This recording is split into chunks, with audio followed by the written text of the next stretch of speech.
Cuba's medical internationalism, what a history, right? Since 1959, it's like the nation just made this profound commitment to sending health professionals wherever disaster struck or healthcare systems were crumbling. And honestly, when you look at the numbers, it's staggering. Literally, thousands of Cuban doctors and nurses have been deployed worldwide, from earthquake-stricken Haiti to dealing with Ebola in West Africa. A remarkable model of humanitarian aid, on paper at least. The United States apparently has a very different perception. Let's take a look at this clip of Marco Rubio. Play this clip. Questions in relation to the matter of the Cuba Medical Corporation program as well. So the medical mission has been a cornerstone of healthcare in Jamaica and the Caribbean for over 50 years, according to our foreign minister. How does the U.S. reconcile its stance on this program with the region's reliance on Cuban medical professionals, and what alternatives does it propose to ensure healthcare stability? Well, yeah, I think the first thing is to separate medical from the labor issues that we are pointing to. Okay, this is not about doctors. Okay, this is not about the provision of medical assistance. We have no problem with medical assistance. We have no problem with doctors. We have a problem, and I'm not speaking about Jamaica. We've discussed this today about, following international labor standards and the like, but I'm just talking about this program in general, how it's operated around the world. And how it's operated around the world is that basically the doctors are not paid. In many other parts of the world, the doctors are not paid. You pay the Cuban government. The Cuban government decides how much of anything to give them. They take away their passports. They basically operate as forced labor in many places. Now, there are places that have better labor standards. Perhaps Jamaica is one of those, and that's fine. But I'm describing generally what the program has been. It has operated in that way in many parts of the world and placed these people in tremendous danger. And so I think we can all agree that the trafficking in labor, be they doctors or farm workers, is not something that we would want to be supportive of. And we find that to be an egregious practice on the part of the Cuban regime. Now, every country operates the program differently. And obviously, because of our relationship with Jamaica, we're going to engage with them on that and talk about it further and have a better understanding. Perhaps none of this applies in the way it's handled here. But generally, that's the problem with the program. It's not that they're Cuban doctors.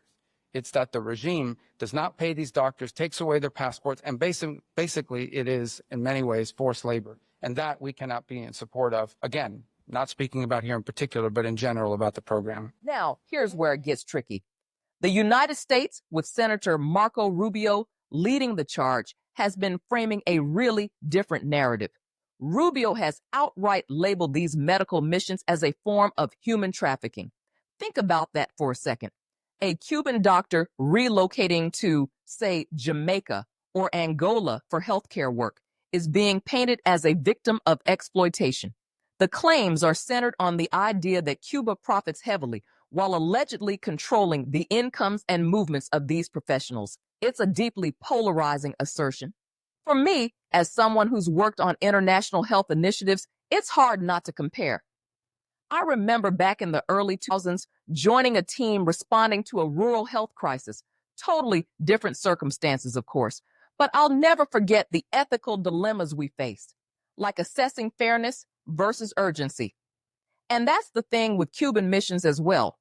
While they've undoubtedly saved lives, is there enough transparency? Are these professionals truly given a choice? These are the kinds of complexities I'm talking about, and they matter. But then again, it also makes you wonder, the scale of their efforts in underserved areas, would those gaps ever be filled otherwise? It's a hard question, and I don't think we can just reduce it to black and white answers. There's so much more to unpack here. So let's look at how Caribbean nations are responding to these U.S. claims, right? It's like there's this collective pushback, a total rejection of the narrative coming from Washington. Leaders in Jamaica and Barbados, for instance, they've been vocal, emphasizing how Cuban doctors are more than anything a lifeline for their healthcare systems. I mean, they've literally stressed the necessity of this assistance, especially in regions where healthcare workers are scarce. And honestly, it makes sense. When you step back and consider the shortages in rural or economically challenged areas, what other solutions are even on the table? And it's not just isolated support. CARICOM, the Caribbean community, has come together as a bloc to defend Cuban medical programs. This kind of collective position, it's important. When crises hit, whether it's hurricanes, earthquakes, or even the COVID-19 pandemic, these programs step in where local resources can't. Cuba was sending personnel when no one else could or would. And one prime example comes to mind here. The Henry Reeve International Contingent. This specialized brigade was deployed during the Ebola outbreak in West Africa. That response was urgent, decisive, and on the ground when the world was tentative, maybe even hesitant. The ripple effects of those efforts, they're just undeniable. But the friction it sparked, it kind of brought U.S.-Cuba relations to a boiling point. Essentially, the U.S. felt this global recognition of Cuban aid as, well, sort of a soft power move. And some may even see that as undercutting American influence in the region. When I think of all this, it's hard not to see both the complexity and the simplicity. Simplicity in how crucial the aid is, and complexity in how geopolitics distorts intent. These leaders aren't budging. They're really framing this as an act of solidarity, a necessity for their people, not as exploitation. And it's intriguing, that we're seeing this kind of defiance from what could be considered relatively smaller nations. Let's focus now on what these U.S. policies actually mean for healthcare in the Caribbean. It's hard to overstate the stakes here. We've got nations like Jamaica, Haiti, and so many others relying on Cuban doctors, not as an option, but as a necessity. And here's the thing. With visa restrictions targeting Cuban medical personnel and accusations of alleged forced labor, we're looking at a potential healthcare vacuum in these communities. I mean, literally, lives could hang in the balance. For those who aren't as familiar with the setup, let me explain a bit. When Cuban doctors work abroad, they're often the backbone of rural clinics, or they anchor specialized services in urban centers. Now imagine just cutting that off. Suddenly, no more pediatricians in an underserved area or surgeons in, say, a post-disaster zone. And realistically, are other nations stepping in to close these gaps? Not from what I've seen. What gets to me, as someone who's actually seen these types of gaps firsthand, is the ethical dimension. Is it really right to prioritize geopolitical rivalries over, basic human health?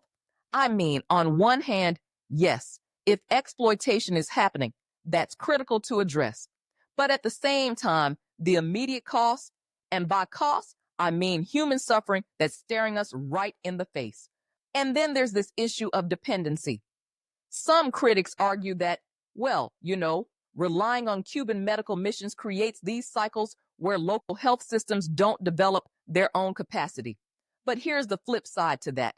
Without this partnership, do these countries even have the infrastructural or financial means to create that capacity? From what I gather, especially looking at smaller economies in the Caribbean, they simply don't.